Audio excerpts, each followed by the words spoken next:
5 แบรนด์คอนโดที่น่าสนใจจาก5 Developer เจ้าดังจะมีที่ไหนบ้างเดี๋ยววันนี้ไปดูกันทุกคนรู้ไหมว่าแบรนด์คอนโดเนี่ยมันสามารถบอกอะไรเราได้หลายอย่างเลยโดยเฉพาะคนที่อยู่ในแวดวงอสังหามาระยะหนึ่งหรือว่าคนที่ชอบดูรีวิวคอนโดเนี่ยแค่ได้ยินชื่อแบรนด์เนี่ยบางทีก็สามารถบอกได้เลยว่าคอนโดแบรนด์นี้เนี่ยทำเลจะอยู่ประมาณที่ไหนแล้วก็เรนจ์ราคาเนี่ยจะออกมาประมาณเท่าไหร่รวมถึงสไตล์การออกแบบของตัวโครงการเนี่ยจะออกมาเป็นรูปแบบไหนด้วยฉะนั้นเนี่ยเดี๋ยววันนี้เรามาพูดคุยกันถึง5แบรนด์คอนโดที่น่าสนใจของ5 Developer เจ้าดัง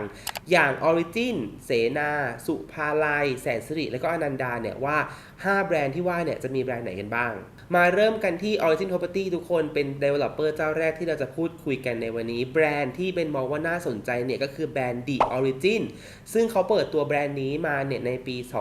2562เป็นแบรนด์ที่ทำมาเพื่อเจาะตลาดกลุ่ม Gen Z โดยเฉพาะเลยกลุ่ม Gen Z เนี่ยก็คือกลุ่มคนที่เพิ่งจะซื้อคอนโดมิเนียมหลังแรกเนาะเป็น first condo buyer เลยอายุเนี่ยก็จะประมาณ 23-28 ปีทุกคนซึ่ง Origin เนี่ยเขาค่อนข้างมั่นใจมากๆว่าแบรนด์นี้เนี่ยจะตอบโจทย์กลุ่มลูกค้า Gen Z อย่างแท้จริงเพราะว่าพนักงานที่ทาง Origin เขาใช้มาเพื่อออกแบบตัวโครงการมาดีไซน์ต่างๆในตัว Product เนี่ยเขาใช้พนักงานที่เป็นกลุ่ม Gen Z ด้วยฉะนั้นเนี่ยเขาก็จะได้ Insight ความต้องการที่อยู่อาศัยจากคนกลุ่ม Gen Z จริงๆเลยจุดเด่นที่ทำให้เบนเลือกแบรนด์ The Origin มาพูดถึงในวันนี้ทุกคนก็คือเรื่องของราคาของตัว The Origin เนี่ยจะเริ่มต้นตั้งแต่ล้านต้นๆไปถึง3ล้านบาทเลยก็เป็นเ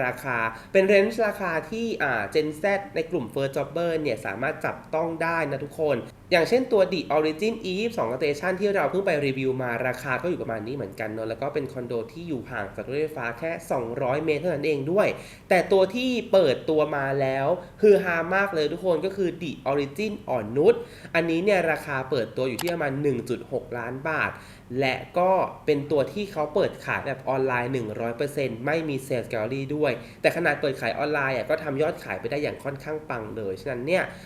ก็เป็นตัวที่น่าจับตามองทุกคนในทำเลอ่อนนุชเนี่ยมันหาคอนโดที่ราคานี้เนี่ยได้ค่อนข้างยากแล้วด้วยจุดที่2ที่มองว่าน่าสนใจก็คือว่าตัวแบรนด์ The Origin เนี่ยแปลนห้องของเขาเนี่ยจะมีตัว Smart Closet ก็คือเป็น Walk-in Closet นะทุกคนแต่เป็น Walk-in Closet ที่อยู่ในห้องที่เป็นขนาดเริ่มต้นน่ะคือเป็น Smart Walk-in Closet ที่อยู่ในห้องตั้งแต่22ตารางเมตรขึ้นไปเลยตรงนี้ก็มองว่าเป็นแปลนที่ค่อนข้างน่าสนใจแล้วก็ไม่ค่อยมีแบรนด์อื่นทำเนาะทีนี้ทุกคนถ้าเกิดว่าใครอยากจะซื้อโครงการของ The Origin เพื่ออยู่เองเนี่ยเป็นมองว่า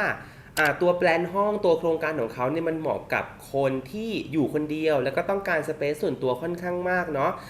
แล้วก็ตัวโครงการของเขาเนี่ยค่อนข้างที่จะเดินทางสะดวกเลยแม้ว่าจะไม่ได้อยู่ใจกลางเมืองทุกคนนั่นหมายความว่า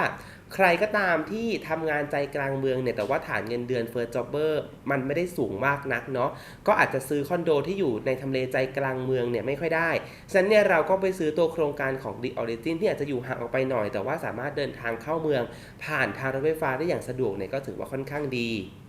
ส่วนการซื้อเพื่อลงทุนปล่อยเช่าทุกคนอันนี้บอกตามตรงว่าตัวคอนโด The Origin เนี่ยจริงอยู่ที่เขาสร้างมาเพื่อคนกลุ่ม Gen Z เนอะแต่ว่าถ้าเกิดเราจะตั้ง target ไว้ว่าเราจะปล่อยเช่าให้คนกลุ่ม Gen Z เช่าเนี่ยเราอาจจะต้องลงไปดูที่ตัวโครงการจริงเลยคือต้องดูเป็นทำเลไปเพราะบางทำเลของโครงการนี้ทุกคนเขาอาจจะไปตั้งอยู่ในพื้นที่ที่เป็นกลุ่มชุมชนดั้งเดิมตรงพื้นที่นั้นอยู่แล้วเนี่ยฉะนั้นเนี่ยมันอาจจะไม่ได้อยู่ในแหล่งงานหรือว่าไม่ได้ใกล้แหล่งงานเท่าไหร่แต่บางทำเลเนี่ยอยู่ในแหล่งชุมชนดั้งเดิมก็จริงแต่ว่าก็เดินทางสะดวกฉะนั้นเนี่ยมองว่าถ้าเกิดจะลงทุนในกลุ่มคอนโดแบรนด์ The Origin เนี่ยขอให้ลงไปดูทำเลจริงเจาะเป็นทำเลไปจะดีกว่าต่อไปทุกคนมาดูกันที่เสนา Development บ้างแบรนด์ที่เราจะแนะนำสำหรับเสนาเนี่ยก็คือแบรนด์ Niche ทุกคนแบรนด์ Niche เนี่ยเป็นแบรนด์ที่เปิดตัวมาอย่างยาวนานแล้วแหละถ้าเกิดใครได้เคยเห็นแอดคอนโดของเสนาเนี่ยแบรนด์ Niche เนี่ยจะติดหูมากๆเลยและเขาก็มีหลากหลายทำเลมากๆว่าจะเป็นบางนาพระราม9พระราม2สุขุมวิทแจ้งวัฒนะแต่ว่าตัวที่กำลังจะเปิดตัวเร็วๆนี้เนี่ยก็คือตัว Niche Pride เอกมัยทุกคนซึ่งราคาของตัวคอนโดแบรนด์ Niche ของเสนาเนี่ยจะอยู่ที่ราวๆล้านต้นๆถึง4ล้านบาทส่วนกลุ่มลูกค้าของแบรนด์ Niche นะทุกคนที่ทางเสนาเขาวางไว้เนี่ยจะค่อนข้างกว้างมากเลยก็คือสามารถเริ่มได้จากกลุ่มคนที่อยากอยู่คอนโดแบบอยู่คนเดียวหรือว่าจะเป็นกลุ่มที่อยากจะสร้างครอบครัวด้วยแล้วก็ได้ แต่จุดร่วมระหว่างกลุ่มคน2กลุ่มนี้เนี่ยก็คือการเดินทางที่สะดวกทุกคนและก็ขนาดห้องที่ค่อนข้างกว้างคือตัวจุดขายของแบรนด์นิชที่ทางเสนาเขาวางเอาไว้เลยก็คือว่าขนาดห้องเริ่มต้นเนี่ยจะกว้างกว่าคอนโดมิเนียมทั่วๆไปด้วยโดยขนาดห้องเริ่มต้นของแบรนด์นิชทุกคนจะอยู่ที่ประมาณ28ตารางเมตรเป็น28ตารางเมตรที่เรียกว่าขนาดนี้มันอยู่คนเดียวได้ค่อนข้างสบายๆเลยแหละมีสเปซให้หายใจได้ค่อนข้างเยอะและอีกอย่างหนึ่งที่สร้างความน่าสนใจให้กับตัวแบรนด์นิชมากเลยทุกคนก็คือตัวชุด Built-in จาก Geofit ที่เป็นชุด Built-in เทคโนโลยีญี่ปุ่นทุกคนตัวชุด Built-in ของเขาเนี่ยก็จะมีขนาดที่พอดีกับตัวห้องและก็มีฟังก์ชันการใช้งานที่ค่อนข้างดีด้วยและก็นอกเหนือจากนี้ทุกคนตัวนิชบางโครงการเนี่ยบางทำเลเนี่ยยังมีห้องที่ออกแบบมาเพื่อคนอยู่ด้วยอย่างเช่นตัวนิชโมโนแจ้งวัฒนะที่เราเคยไปรีวิวมาเขาก็จะมีการคอสตอมไมซ์ห้องมีห้องที่เป็นยูนิตที่ห้องนั่งเล่นกว้างหรือว่าห้องนอนกว้างหน่อยอย่างนี้ด้วยและก็สำหรับใครที่อยากจะซื้อคอนโดในแบรนด์นิชเพื่ออยู่เองนะทุกคนสิ่งที่เป็นมองว่าเป็นข้อดีของทางแบรนด์นิชเนี่ยคือชุด Built-in ถ้าเกิดว่าเราซื้อคอนโดของเขา1ยูนิตเนี่ยชุด Built-in ด้านในเนี่ยมันพร้อมสำหรับการใช้งานมากๆและก็เป็นชุด Built-in ที่ออกแบบมาเพื่อการอยู่อาศัยอย่างแท้จริงทุกคนอันนี้ถ้าเกิดใครสงสัยแล้วก็นึกภาพไม่ออกเนี่ยไปดูตัวรีวิวแบรนด์นิชในตัวรามคำแหงหรือว่าตัวแจ้งวัฒนะของคอนโดนิวได้ทุกคนอันนี้เนี่ยเราพูดถึงเรื่องของฟังก์ชันการใช้งานชุดบิวอินในห้องมาค่อนข้างครบเลยและก็อีกเรื่องนึงทุกคนถ้าเกิดจะซื้ออยู่เองนะเรื่องทำเลของเขาเนี่ยค่อนข้างดีเพราะว่าตัวแบรนด์นิชเนี่ยมีอยู่แทบจะทุกทิศทั่วกรุงเทพเลยและก็ทำเลที่ทางเสนาเขาเลือกลงเนี่ยส่วนมากจะเป็นทำเลที่ถึงแม้จะไม่ได้อยู่ใจกลางเมืองเนี่ยก็จะอยู่ในจุดที่มีตัวอินเตอร์เชนรถไฟฟ้าฉะนั้นเนี่ยการเดินทางเนี่ยมันทำได้ค่อนข้างที่จะหลากหลายเลยแล้วก็ตัวขนาดของห้องเนี่ยก็เริ่มต้นค่อนข้างใหญ่ใครที่ชอบสเปซชอบฟังก์ชันแล้วก็เดินทางเข้าเมืองได้ค่อนข้างสะดวกเนี่ยตัวแบรนด์นิชก็ค่อนข้างตอบโจทย์เลยทีเดียวส่วนใครที่จะลงทุนในคอนโดแบรนด์นิชนะทุกคนเมื่อกี้ที่บอกว่าตัวโครงการเขาเนี่ยจะเลือกปักหมุดในทำเลที่รถไฟฟ้าเป็นจุดอินเตอร์เชนกันพอดีฉะนั้นเนี่ยจุดอินเตอร์เชนณตอนนี้เนี่ยบางจุดมันยังสร้างไม่เสร็จนั่นเท่ากับว่าถ้าเกิดว่าเราซื้อเพื่อลงทุนในตอนนี้เนี่ยอนาคตมีแนวโน้มที่ราคาห้องในแบรนด์นิชตามจุดรถไฟฟ้าอินเตอร์เชนนะอันนี้ย้ำอีกครั้งหนึ่งจะเพิ่มสูงขึ้นในราคาที่ค่อนข้างน่าพอใจ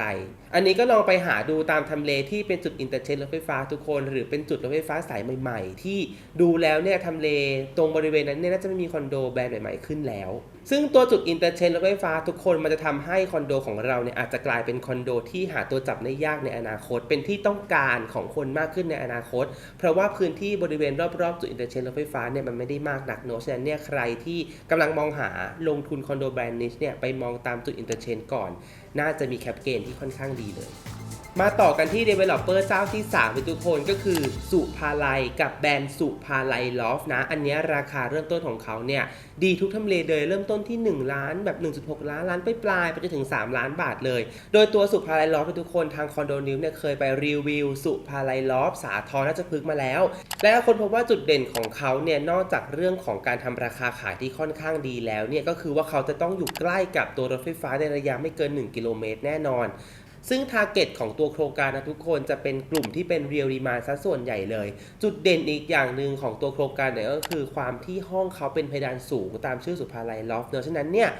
การอยู่อาศัยในคอนโดแบรนด์นี้เนี่ยก็จะได้ความโปร่งและก็ขนาดห้องของเขาเนี่ยก็เป็นแบรนด์คอนโดที่ทำขนาดห้องเริ่มต้นค่อนข้างใหญ่ด้วยตามสไตล์สุภาลัยเลยฉะนั้นแปลว่าคนที่อยากจะซื้อคอนโดแบรนด์สุภาลัยลอฟเนี่ยเพื่ออยู่เองเนี่ยอันนี้เนี่ยไม่ติดปัญหาเลยคนที่ชอบห้องใหญ่ชอบสเปซกว้างๆหน่อยในราคาที่ค่อนข้างดีเนี่ยก็เพ่งเล็งไปที่ตัวสุภาลัยลอฟได้เลยทุกคนอันนี้มั่นใจได้เนาะส่วนคนที่อยากจะซื้อตัวสุภาลัยลอฟเพื่อลงทุนเนี่ยอันนี้จะต้องดูดีๆนิดนึงคำว่าดูดีๆในที่นี้เนี่ยหมายถึงว่าดูจังหวะการซื้อดีๆทุกคนคือจากประสบการณ์ที่เบนเคยไปตามเซลล์แกลเลอรี่ของสุภาลัยลอฟในทำเลต่างๆเนี่ยทุกคนถึงแม้ว่าเขาจะไม่ได้มีกระแสในสื่อโซเชียลหรือว่าสื่อบือหวามากนักแต่พอไปถามที่ไรตัวโครงการเนี่ยก็ขายเกือบจะหมดในช่วงพรีเซลอยู่เสมอเลยและคำว่า Real Demand เนี่ยทุกคนหลายคนก็คือเข้าใจผิดว่า Real Demand เนี่ยจะไม่ใช่กลุ่มผู้เช่าแต่จริงแล้วคำว่า Real Demand เนี่ยมันหมายถึงความต้องการที่จะอยู่อาศัยในคอนโดไม่ว่าจะเป็นคนที่จะซื้ออยู่เองหรือคนที่จะเช่าก็ตามเนาะฉะนั้นเนี่ยในอนาคตเนี่ยตามทำเลต่างๆอย่างเช่นตัวสาทรราชพฤกษ์เองเนี้ย ความต้องการในการเช่าที่อยู่อาศัยในโซนนี้เนี่ยโซนราชพฤกษ์บางหว่าเนี่ยก็อาจจะเพิ่มขึ้นด้วยนี่ก็เป็นตัวอย่างที่ยกมาให้ดูเนาะว่าคำว่า real demand เนี่ยมันหมายรวมไปถึงคนที่ต้องการจะเช่าที่อยู่อาศัยด้วยลำดับต่อไปทุกคน Developer ที่ 4 ที่เราจะมาพูดถึงแบรนด์ของเขากันวันนี้คือ Ananda Development เป็นขอหยิบยกแบรนด์ที่เป็นรักมากเลยคือ IDEO ขึ้นมาพูดถึงทุกคน IDEO เนี่ยถือเป็นแบรนด์ที่ค่อนข้างสร้างไอคอนิกให้กับ Ananda ค่อนข้างมากเลยอันนี้มาให้ฟังโดยส่วนตัวเนอะอันนี้เป็น Fun Fact ที่เป็นรู้มาจากการไปรีวิวคอนโดนี่แหละก็คือว่า IDEO เนี่ยไม่ว่าจะเป็นตัว IDEO ปกติ IDEO Mobi หรือว่า IDEO Q เนี่ยเขาจะแบ่งเซกเมนต์แบรนด์ต่างๆเนี่ยจากระยะความใกล้ไกลระหว่างตัวรถไฟฟ้าและก็ตัวโครงการซึ่งตรงนี้เนี่ยเขาจะแบ่งระยะใกล้เท่าไหร่เป็นแบรนด์ไหนไกลแค่ไหนเป็นแบรนด์ไหนเนี่ยอันนี้เป็นเคยพูดไว้เนาะในตัวรีวิวโครงการ IDEO Mobi สุขุมวิท East Point ก็ไปหาดูกันได้จากทุกคนทีนี้มาดูในเรื่องของราคากันบ้างราคาของเรนจ์ของแบรนด์ IDEO เนี่ยจะค่อนข้างกว้างมากทุกคนจะเริ่มที่ประมาณ2 ล้านกลางๆไปจนถึง7 ล้านเลยฉะนั้นเนี่ยมันทำให้มีตัวเลือกในการที่จะเลือกอยู่ในทำเลต่างๆเนี่ยค่อนข้างหลากหลายมากทีเดียวและก็ในโซนอุดมสุขบางนาไปจนถึงแบริ่งเนี่ยมีโครงการของ IDEO เนี่ยเรียงรายกันอยู่เยอะมากๆถามว่าทำไมถึงรู้เพราะว่าอีกหนึ่งจุดเด่นของแบรนด์ IDEO จากอนันดาเนี่ยทุกคนก็คือในเรื่องของการดีไซน์ตึกเราจะเห็นได้ว่าตัวตึกของโครงการ IDEO เนี่ยไม่ว่าจะเป็นตัว IDEO Mobi หรือว่า IDEO Q เนี่ยตึกเขาจะมีความแบบโดดเด่นมากๆเลยอะแล้วก็เป็นตึกที่ออกแบบมาได้ไม่เหมือนใครไม่ซ้ำใครเลยอันนี้ก็เป็นอีกจุดเด่นหนึ่งที่หลายๆคนเนี่ยซื้อโครงการของอนันดาจากตัวตึกก็มีเหมือนกันอย่างตัวโครงการIDEO Mobi สุขุมวิท 66 นะทุกคนเคยได้รับรางวัลการออกแบบสถาปัตยกรรมยอดเยี่ยมจากเวที Asia Pacific Property Award ปี 2017 ด้วยก็คือไม่ใช่ว่าออกแบบสวยเฉยๆนะเขามีรางวัลการันตีด้วยทุกคนหลายตึกเหมือนกันทีนี้อีกเรื่องหนึ่งที่ค่อนข้างเป็นจุดเด่นของตัว IDEO เลยคือส่วนกลางที่ทันสมัยและก็ตอบโจทย์ทุกคนฉะนั้นเนี่ยถ้าเกิดจะซื้ออยู่เองเนี่ยใครที่ชอบความทันสมัยชอบส่วนกลางที่มีความตอบโจทย์ไลฟ์สไตล์คนรุ่นใหม่นิดนึงและก็ต้องการที่จะเดินทางเข้าไปแฮงเอาท์เข้าไปทำงานในย่านใจกลางเมืองอยู่เสมอๆและไม่ได้ไกลมากเนี่ยก็จะเหมาะกับตัวแบรนด์ IDEO มากๆเลยทุกคนส่วนใครที่จะลงทุนคอนโดในแบรนด์ IDEO นะทุกคนอันนี้หลายคนน่าจะเห็นตรงกันกับเบนว่าตัวทำเลของเขาเนี่ยหายห่วงเลยเป็นทำเลที่ส่วนใหญ่แล้วจะมีดีมานด์การเช่าดีมานด์การอยู่อาศัยที่ค่อนข้างสูงอยู่แล้วแต่สิ่งที่เบนมองว่าเป็นจุดเด่นที่ทำให้ตัวราคาของเขาเนี่ยไม่ตกเลยคือตัวดีไซน์ของตึกทุกคนตึกของเขาอย่างที่บอกว่ามันมีความล้ำสมัยแล้วก็สวยงามมากๆเนาะฉะนั้นเนี่ยแม้เวลาจะผ่านไปนานกว่านี้เนี่ยตัวตึกก็จะยังคงสวยอยู่จะยังคงล้ำสมัยอยู่มันช่วยให้ value ของห้องของเราเนี่ยเพิ่มขึ้นและก็ไม่ตกลงไปด้วยทุกคนอันนี้ก็เป็น point ที่น่าสนใจสุดท้ายทุกคนแต่ว่าไม่ท้ายสุดแบรนด์ Move จากแสนสิริแบรนด์นี้หลายคนไม่คุ้นชื่อเนื่องจากว่าเป็นแบรนด์ที่เพิ่งจะเปิดตัวไปในปีนี้เลยแล้วก็สิ่งที่สร้างความฮือฮาได้ค่อนข้างมากเลยคือตัวราคาของเขาเนื่องจากว่าราคาที่เขาเปิดตัวมาเนี่ยจะเริ่มต้นที่ล้านต้นๆเท่านั้นเองทุกคนซึ่งทางแสนสิริเนี่ยเขาวางโพซิชันของแบรนด์ Move เนี่ยมาเพื่อเจาะกลุ่มตลาด First Jobber เลยที่เงินเดือนประมาณสัก 20,000 ก็สามารถที่จะเอื้อมถึงเนาะทำเลเนี่ยอยู่ในทำเลที่มีความต้องการที่อยู่อาศัยสูงโดย4ทำเลที่แสนสิริเขาเปิดเผยออกมาเนี่ยก็คือตัวเกษตรรัชดาราม22และก็บางนาทุกคนคอนเซปต์ของแบรนด์ Move เนี่ยก็คือ move your life forward เหมือนกับตัดสิ่งที่ไม่จำเป็นออกไปจากชีวิตเนาะแล้วก็เน้นฟังก์ชันพื้นที่การใช้งานที่ปรับเปลี่ยนตามไลฟ์สไตล์ของคนอยู่อันนี้ค่อนข้างถือว่าเป็นคอนเซปต์ที่ค่อนข้างดีเลยซึ่งในทั้ง4ทำเลนี้ทุกคนที่เบนมองว่าน่าสนใจเนี่ยคือตัว Move เกษตรอันนี้เขาจะเป็นคอนโด low rise เนาะทำเลใกล้กับมหาวิทยาลัยเพียง5นาทีขนาดห้องของเขาเนี่ยจะเริ่มต้นวนๆอยู่ประมาณ 21.50 ถึง 28 ตารางเมตรทุกคนแล้วก็ทั้งโครงการเนี่ยเป็นยูนิตแบบ one bedroom ทั้งหมดเลยทีนี้ถ้าเกิดเป็นแบรนด์ Move นะอันนี้พูดถึงโดยรวมทุกทำเลนะถ้าเราจะซื้ออยู่เองเนี่ยโอเคแหละในแบรนด์ตัวเกษตรเนี่ยเขาจะเหมาะกับกลุ่มนักศึกษาที่ซื้ออยู่เพื่อที่จะเรียนที่มอเกษตรเนาะแต่ถ้าเกิดว่าเราไม่ใช่นักศึกษาเนี่ยคนที่เป็นกลุ่ม First Jobber เนี่ยก็จะเหมาะกับแบรนด์ Move มากๆเลยซึ่งเหตุผลที่เป็นยกแบรนด์ Move ตัวเกษตรมาเนี่ยทุกคนเพราะมันจะมีกลุ่มนักศึกษา ที่เริ่มทำงานตั้งแต่ยังเรียนหนังสืออยู่เนาะคือมีรายได้แล้วแหละซึ่งกลุ่มนักศึกษากลุ่มที่ทำงานกลุ่มนี้ทุกคนเขาจะมีสเตทเมนต์แล้วแหละมีรายได้วิ่งเข้ามาแล้วแหละแต่ว่าตัวสเตทเมนต์แล้วก็รายได้ของเขาเนี่ยอาจจะทำให้ไปกู้คอนโดในหลักราคา2ล้านถึง3ล้านบาทเนี่ยค่อนข้างยากเนื่องจากมันเป็นช่วงที่เพิ่งเริ่มเนาะแล้วก็เฟิร์สจ็อบเบอร์เนี่ยก็เหตุผลเดียวกันเลยทำให้แสนสิริเนี่ยเขาเลือกที่จะนำแบรนด์ Move เนี่ยมาตอบโจทย์กลุ่มคนเหล่านี้กลุ่มคนที่เพิ่งจะเริ่มทำงานสร้างเนื้อสร้างตัวหรือกลุ่มคนที่ฐานเงินเดือนเนี่ยประมาณสัก 20,000 ต้นๆถึง 20,000 กลางๆก็จะสามารถซื้อคอนโดแบรนด์ Move ได้อย่างสบายๆทุกคนทีนี้การซื้อเพื่อลงทุนทุกคนขอย้อนกลับไปเมื่อสักครู่ก่อนที่บอกว่าเป็นกลุ่ม target ของนักศึกษาที่เริ่มทำงานแล้วเนาะอาจจะซื้อคอนโดแบรนด์ Move เนี่ยเพื่ออยู่เองก่อนในช่วงที่เรียนหนังสือหลังจากนั้นเมื่อเราเรียนจบเนี่ยสเตทเมนต์เราสวยขึ้นเราขยับขยายไปยังคอนโดที่ใหญ่ขึ้นเนี่ยแบรนด์ Move เองที่อยู่ในทำเลที่เป็นมั่นใจแหละว่าทุกทำเลทั้ง4ทำเลเนี่ยเป็นทำเลที่ทราฟฟิกค่อนข้างดีแน่นอนเราก็ปล่อยเช่าตัวห้องที่เราเคยซื้ออยู่สมัยเรียนเนี่ยก็เป็นการลงทุนคอนโดอีกรูปแบบหนึ่งที่สามารถทำได้เนาะแล้วก็ใครที่อยากจะปล่อยเช่าแบบปล่อยเช่าเลยเนี่ยขอให้รอข้อมูลเพิ่มเติมอีกสักเล็กน้อยก่อนว่าตัวทำเลแน่ๆของเขาทั้ง4ตัวเนี่ยอยู่ในจุดไหนและเราต้องการที่จะปล่อยเช่าในทาร์เก็ตไหนคือทราฟฟิกของการปล่อยเช่าตัวดีมานด์ในเรนจ์ราคาปล่อยเช่าราคานี้มันมีแน่นอนทุกคนแต่ว่าให้เลือกทำเลดีๆว่าเราอยากจะเจาะกลุ่มไหนเจาะกลุ่มนักศึกษา First Jobber ย่านนี้นักศึกษาย่านนี้ก็ค่อยๆดูตัวข้อมูลโครงการที่เขาจะค่อยๆปล่อยออกมาเป็นระยะเนาะแล้วก็เดี๋ยว Facebook Condo Nip ของเราเนี่ยจะเอาข้อมูลของแบรนด์ Move เนี่ยมาอัปเดตให้ได้ชมกันอย่างแน่นอน